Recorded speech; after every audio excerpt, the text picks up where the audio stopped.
Hi friends, कैसे हैं आप लोग। मैं आपका डॉक्टर प्रशांत श्रीवास्तव अगेन वेलकम करता हूं अपने चैनल द साइक में।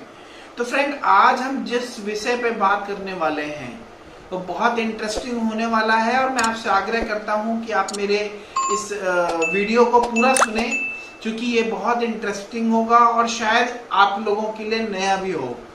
ठीक है फ्रेंड्स, तो आज हम बात करने वाले हैं गॉड के बारे में। आज हम बात करने वाले हैं भगवान के बारे में। आज हम बात करने वाले हैं भगवान से जुड़ी बीमारी के बारे में। तो फ्रेंड्स, आज जिस बीमारी के बारे में हम बात करने वाले हैं वो रिलीजियस ऑब्सेशंस के बारे में है। अब ये आप सोच रहे होंगे व्हाट इज रिलीजियस ऑब्सेशंस, क्या होता है रिलीजन से रिलेटेड ऑब्सेशंस। सबसे पहली बात तो ऑब्सेसिव कंपल्सिव डिसऑर्डर, मैंने अपनी पिछली वीडियो में भी इसके बारे में जिक्र किया है कि ओसीडी क्या होती है। ओसीडी फ्रेंड्स एक बीमारी है जिसमें कि लोगों को तरह तरह के बेबुनियादी, ठीक है, जिसमें कोई तर्क ना हो ऐसे विचार आते रहते हैं। ठीक है, जिसमें ऐसे विचार आते हैं जिसका कोई लेना देना नहीं है रियलिटी के साथ। ठीक है, कई बार रिपीटेटिव विचार आते रहते हैं, उल्टे सीधे विचार, फालतू के विचार आते रहते हैं। तो कई बार ऐसा होता है फ्रेंड्स कि इसी तरह के विचार भगवान को लेके भी आते हैं। लास्टली मैंने एक पेशेंट देखा जिसमें मुझे उस पेशेंट ने बोला कि जब भी मैं भगवान को देखता हूँ तो मेरे मन में गंदे विचार आ जाते हैं। लाइक मुझे लगता है कि भगवान न्यूड है, मुझे लगता है कि भगवान को गाली देना चाहिए। तो ये कितने डिस्ट्रेसिंग होंगे फ्रेंड्स, आप सोच सकते हैं ना कितने डिस्ट्रेसिंग होंगे। हालांकि वो इंसान वो चाहता नहीं है, लेकिन उसके अंदर ये विचार बार बार आना शुरू कर देते हैं। उसने मुझे ये बताया कि धीरे धीरे क्या हुआ कि जब भी वो कोई मंदिर देखता था, वो कोई फोटो देखता था, उसके मन में गलत विचार आ जाते थे और विचार बदलते भी रहते थे कि कभी किसी तरह के कभी किसी तरह के। तो फ्रेंड्स, ये ओसीडी है, इसको रिलीजियस ओसीडी बोलते हैं। ठीक है, इसको ब्लास्फेमस ऑब्सेशंस बोलते हैं अगर हम क्लिनिकल टर्म में बोले तो फ्रेंड्स, उसका क्या हुआ कि वो पेशेंट ने बताया कि उसने सड़क पे वो रास्ता चुनना शुरू कर दिया, उन जगहों पे अवॉइड करने लगा जाने से जहां पर कि भगवान का एग्जिस्टेंस है, जहां पर मंदिर है, जहां पर मूर्तियां स्थापित हैं, वो उनसे बचने की कोशिश कर दिया। लेकिन ऐसा तो हो नहीं सकता फ्रेंड्स, कहीं ना कहीं बात तो आएगी। तो उसने अपने बचने के लिए क्या किया कि अपने आप को, कई बार वो इससे काफी ज्यादा उसको गिल्ट हो जाती थी। गिल्ट मतलब उसके अंदर आत्मग्लानि हो जाती थी, उसके अंदर बेचैनी हो जाती थी, घबराहट हो जाती थी। उसको लगता था मेरा जीवन बेकार है, मैं मतलब किसी काम का नहीं हूँ। उसके अंदर वर्थलेसनेस फीलिंग आती थी। तो फ्रेंड्स, ये वर्थलेसनेस होना, गिल्ट फीलिंग आना, निगेटिव फीलिंग आना, ये ओसीडी के साथ सेकेंडरी फॉर्म में जुड़ा रहता है। और ये रिलीजियस ओसीडी में बहुत ज्यादा पाया जाता है, क्योंकि आजकल हमारे समाज में या हमारे समाज में धर्म को लेकर एक अलग मान्यताएं हैं। तो लोग मतलब इस चीज के बारे में बहुत ज्यादा सोचना विचारने लगते हैं। तो क्या होता है कि ये रिलीजियस ओसीडी आपकी लाइफ को कितना डिस्ट्रेस कर सकता है, आप सोच सकते हैं। मैंने क्यों वीडियो बनाई, क्योंकि कई बार आपके आस पड़ोस में, आपके जानकारी में कई ऐसे भी लोग होंगे जिनके मन में ये विचार होगा, ठीक है, लेकिन वो लोगों से एक्सप्रेस नहीं कर पा रहे होंगे। कई बार आप पूजा पे बैठते होंगे, आपको लगता होगा कि यहाँ पे स्पिट कर दें। कई बार आप पूजा पे बैठते होंगे, आपको भगवान की देवी देवताओं की मूर्तियां न्यूड नजर आती होंगी। कई बार आप बैठते होंगे, आपको मन करता हो गालियां दें। तो ये प्रॉब्लम ओसीडी की है, ब्लास्फेमस ऑब्सेशंस की है फ्रेंड। इसको नजरअंदाज नहीं करना चाहिए। तो फ्रेंड्स, अब बात ये आती है कि ये क्यों होता है। ठीक है फ्रेंड्स, ये हमारे ब्रेन में ना सेरोटोनिन नाम के एक केमिकल होता है। ठीक है, तो उसकी कई बार उसमें इम्बैलेंस होने की वजह से, उसकी कमी होने की वजह से क्या होता है कि ये इस तरह के विचार आ जाते हैं, इस तरह की प्रॉब्लम्स आना शुरू हो जाती हैं।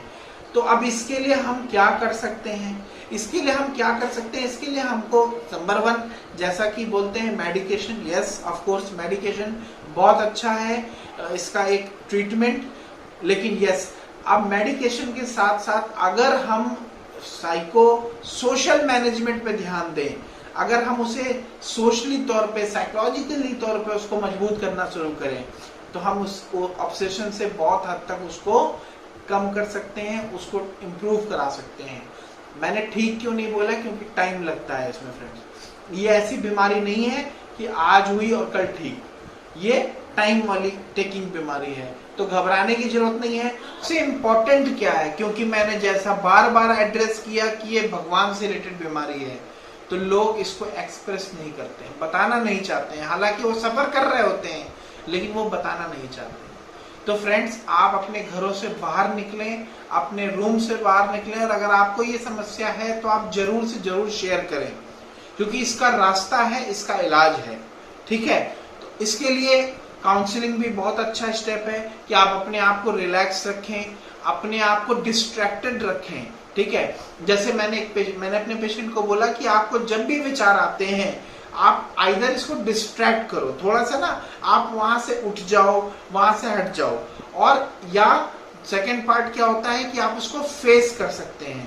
ठीक है, कई बार जैसे होता है ना कि अगर आपके अंदर वो निगेटिव विचार आ रहे हैं तो आप उसके लिए डिस्ट्रैक्शन लगा सकते हैं। लाइक मन में गिल्ट आ रहा है, मन में डिप्रेस्ड आइडियाज आ रहे हैं, तो आप क्या करिए, लोगों से बातचीत करिए, लोगों के साथ मिलिए जुलिए। उससे क्या होगा, आपके विचार थोड़े से पॉजिटिव हो जाएंगे, आपके विचार वो कम हो जाएंगे। और जब आपको ऑब्सेशन से रिलेटेड विचार आते हैं तो फ्रेंड्स, मैं आपको ये बोलता हूँ कि आप उसको फेस करिए। साइकोसोशल इंटरवेंशंस में एक टेक्निक होती है जिसको ऑप्टिमम लेवल ऑफ स्ट्रेस बोलते हैं। ठीक है, तो ऑप्टिमम लेवल ऑफ स्ट्रेस क्या है, इसमें क्या होता है कि आपकी जो, मान लो आपने भगवान को देखा और आपके अंदर विचार आया गलत, ठीक है, और आप वहां से भाग गए, तो आप उसको कोप नहीं कर पाएंगे।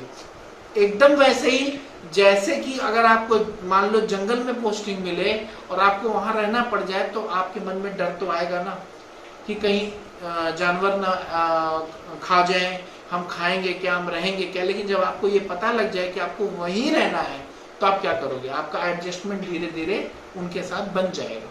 तो सेम यही करना है, यहाँ पर आपको फेस करना है, और धीरे धीरे क्या होगा, आप उस पीक को अचीव कर लोगे जहां पे एंजाइटी डाउन होना शुरू हो जाती है, तो आप धीरे धीरे उसके साथ एडजस्टेड हो जाएंगे।